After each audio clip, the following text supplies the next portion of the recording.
I stood in our driveway, staring at the champagne-colored Kia Rio parked in front of our garage, and something inside me just broke. Not shattered, broke. Like when you fold a piece of paper too many times and it splits down the middle, clean and irreversible. My husband Marcus was beaming from the driver's seat, his hands gripping the steering wheel like he'd just won the lottery. And all I could think was, we don't have $28,000. Surprise! He shouted, killing the engine. What do you think? Isn't she beautiful? I couldn't speak. My throat had closed up. The sun was hitting the windshield at an angle that made it look like the car was glowing, and that somehow made it worse. 3 days earlier, Marcus had sat down at our kitchen table and announced that he was taking a break from work. Not a vacation, a break. He said he'd spent 2 years staying home after our youngest was born, 2 years of bottles and diapers, and never leaving the house without a backup outfit, because spit-up is a fact of life with infants. 2 years of being present, he said, 2 years of sacrifice, and now he'd decided he'd earned the right to treat himself, to do something special, something that made him feel alive again. I'd nodded along because, what do you say? He was right about the sacrifice part. He had been home, he'd done the work. But I'd also been at the office, pulling 60-hour weeks at the marketing firm, trying to keep our family's financial head above water while he was changing diapers. We'd split it, or so I thought. He was home, I was working. It seemed fair. It seemed like a team. But standing there in the driveway, looking at that champagne Kia Rio, I realized we weren't on the same team anymore. Maybe we never had been. Marcus, what did you do? My voice came out small. I got you a car, he said, and his smile finally faltered. I mean, I got us a car. Our old Honda is dying, you know that. The transmission's been making that noise for months. We talked about this. We were going to save up. We were going to look at used Civics in the spring. This is a used car, he said, climbing out. He was wearing the cologne I'd given him for his birthday, and the smell of it mixed with the new car plastic smell made me feel sick. It's 3 years old, perfect condition, great deal. How much did you put down? I asked. I already knew the answer. I could see it in the way his jaw tightened. 12 grand. We had that in savings. The savings, our emergency fund, the money we'd been building for 2 years because we had a mortgage, 2 car payments, property taxes, and exactly 0 financial buffer. I'd been the one tracking it obsessively in a spreadsheet, watching it grow by $1,000 a month. That money was supposed to be our safety net. That money was supposed to mean that if something happened, if I got laid off, if Marcus's mom got sick, if the roof started leaking, we wouldn't immediately spiral into debt. And the rest? I asked. Financed. 60-month loan. The monthly payment is $320. $320. Every single month for 5 years. That was money we didn't have. That was me staying late at the office. That was skipping the vacation we'd been planning. That was eating ramen instead of the good pasta, cutting back on everything, tightening everything until the house felt like it was holding its breath. Marcus. I said his name like it was a complete sentence, like it contained all the anger and confusion and hurt I was feeling. Why would you do this? Because I deserve something nice, he said. And there it was, the thing he'd been thinking all along, the thing that had been building under all those conversations about sacrifice and presence and 2 years at home. I've been invisible for 2 years, Ashley. I've been covered in baby food and spit up, and I haven't had a single thing that was just mine. This car, it's mine. It's for me. I looked at the Kia Rio, gleaming in the afternoon sun like it was mocking me. It was a perfectly nice car.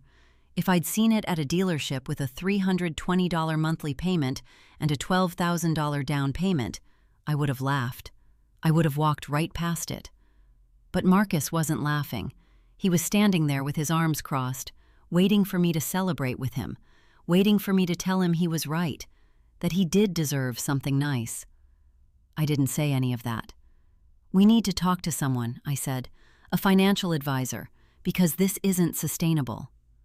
It's fine, Marcus said. We'll make it work. We won't, I said. Not at our income level, not with everything else. Marcus got in the car and slammed the door, not hard enough to be dramatic, but hard enough that I heard it. He didn't look at me. He just sat there with his hands on the steering wheel, staring straight ahead at the garage door. I stood in the driveway for another minute, then went inside.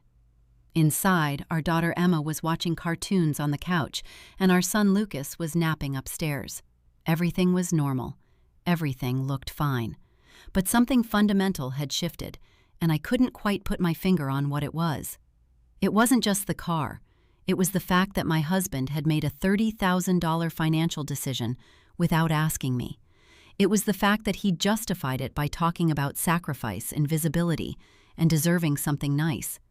It was the fact that when I told him it was a problem, he'd gotten in the car and shut me out. I sat down next to Emma and watched the cartoon without seeing it. My phone buzzed in my pocket. A notification from the bank. A new car loan had been opened in my name. Both our names, actually. I sat in the kitchen for 3 hours that night, staring at the loan documents spread across the table. Both our names. Legally, I was as much responsible for this decision as Marcus was, except I hadn't made it. That was the part that kept cycling through my head. I hadn't agreed. I hadn't signed anything. Yet there my signature was, forged on a digital interface that Marcus had somehow accessed through our joint account portal. My hands were shaking when I called David Chen, a divorce attorney whose number I'd looked up on my phone at 11 p.m. while Marcus slept upstairs. I left a voicemail. David called back at 6 a.m. on a Saturday, which told me everything I needed to know about how serious this situation was. "The forgery is the real issue here," David said over the phone. His voice was calm, clinical. "Financial fraud. Even between spouses, you can't forge someone's signature on a loan. That's a crime." "I don't want to press charges," I said. "I just want him to understand what he did." "Then we need to talk about what you actually want," David said.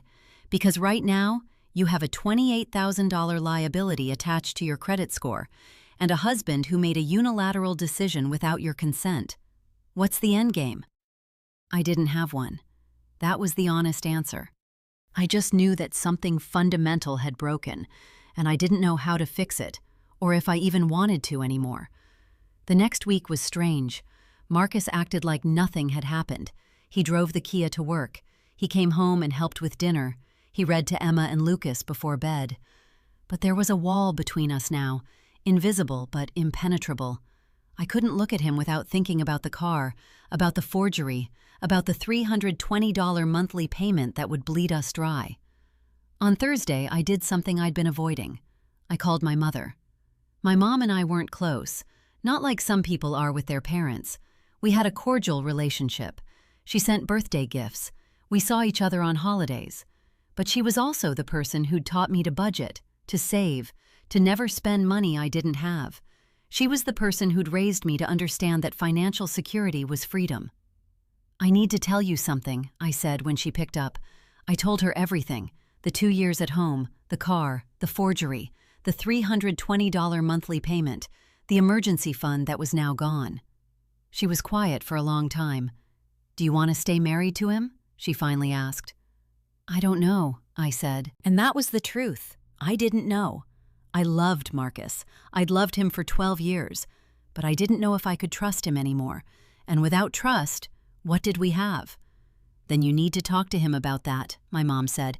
"But before you do, you need to talk to David again. Protect yourself. Document everything. Don't have any conversations about money that aren't in writing or with a witness." "That's depressing," I said. "Yes," my mom said. "It is. But it's also how you protect yourself if this goes bad." I followed her advice. I called David back. We had a consultation where he walked me through my options: separation, divorce, reconciliation with a financial advisor present, a legal agreement that Marcus would never have access to my accounts again. The list went on. At the end of it, I felt like I was planning a funeral for my marriage, even though Marcus and I were still breathing the same air in the same house. That Friday, I asked Marcus to sit down with me in the living room. Emma was at a playdate. Lucas was napping. "I talked to a lawyer," I said. His face went white. "Why would you do that?" "Because you forged my signature on a loan," I said. Because you spent $12,000 of our emergency fund without asking me. Because you clearly don't respect me or my opinion on our finances. I made a mistake, Marcus said, but there was something in his voice that didn't sound apologetic. It sounded defensive. I shouldn't have forged your signature. That was wrong. But Ashley, I was suffocating. I was invisible. You needed a car more than you needed my trust? I asked. You needed to feel less invisible more than you needed our financial security. It's not that simple, he said. It actually is, I said. It's exactly that simple. You had a choice between two things, and you chose the car. You chose your own comfort over our family's stability. And then when I objected, instead of listening to me, you forged my name. That's not a mistake, Marcus. That's a choice. He stood up. I'm not doing this. I'm not sitting here while you tell me I'm a bad person. I'm not saying you're a bad person, I said. I'm saying you made a bad decision, and now we have to figure out if we can come back from it. But we couldn't. Not really. Over the next month, things that had been buried came to the surface. The resentment about those 2 years at home. The fact that Marcus felt like his contributions hadn't been valued. The fact that I'd felt like I was carrying the financial weight of the family alone. The reality that we'd been operating as separate people in the same house, not as a team. By mid-November, I moved into the guest room. By Christmas, we were in official separation talks with David. Marcus hired his own attorney, a woman named Patricia Torres, who seemed to specialize in making everything harder than it needed to be. The Kia Rio sat in the driveway like a monument to the moment everything changed. But here's the thing about hitting bottom. Eventually, you have to decide what comes next. And in January, sitting across from David in his office with Marcus and Patricia on the other side of the table, I realized what I actually wanted. I didn't want to destroy Marcus. I didn't want to take him for everything he had. I wanted him to understand the weight of what he'd done, and I wanted to move forward in a way that protected me and our kids. Here's what we're proposing, David said, sliding a document across the table. Ashley retains primary custody of Emma and Lucas. Marcus has them Wednesday nights and alternating weekends. The Kia Rio is his responsibility. He refinances it in his name only, removes Ashley from the loan. He pays $400 a month in child support. The house goes on the market, and they split the proceeds after the mortgage is paid off. Patricia started objecting immediately, but Marcus held up a hand. He looked at me, and for the first time in months, I saw something like recognition in his eyes. He saw what he'd done. Not just the car, the whole arc of it, the choices, the consequences. I'll agree, he said, on one condition. Everyone looked at him. I want to go to therapy, he said. Not couples therapy, individual therapy, because Ashley's right. I made a choice, and I need to understand why I made it before I can be in any kind of relationship with anyone. Patricia made a noise of protest, but Marcus ignored her. It took 2 months for the separation to be finalized. It took 4 months for the house to sell. By the time the papers were signed and the checks cleared, it was May. Summer was coming. I was starting a new job at a different marketing firm. Same industry, but better pay, better hours, better benefits. Marcus was seeing a therapist twice a week and rebuilding his relationship with Emma and Lucas on a schedule that actually worked. The champagne-colored Kia Rio was gone by June. Marcus had finally refinanced it in his own name, and it became his alone. I never saw it again, which felt symbolic somehow. A year later, I was sitting in my new apartment, a one-bedroom that I decorated myself, that was entirely mine, when I got a message from Marcus.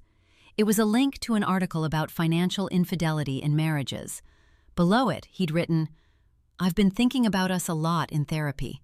I want you to know that I understand now why what I did was so damaging. It wasn't just about the money. It was about control and about not valuing your voice. I'm sorry. I hope you're doing okay. I read it 3 times. I didn't respond right away, but later that night I texted back, I'm doing better than okay, and I'm glad you're doing the work, for the kids' sake and for yours. And I meant it, Because the truth is, sometimes the most important thing a person can do is recognize their own capacity for harm and choose to change. Marcus wasn't a villain. He was just a man who'd gotten lost in his own resentment and made choices that cost him his marriage. The Kia Rio was long gone, but the lesson remained. The things we buy to make ourselves feel worthy are never worth the relationships we destroy in the process.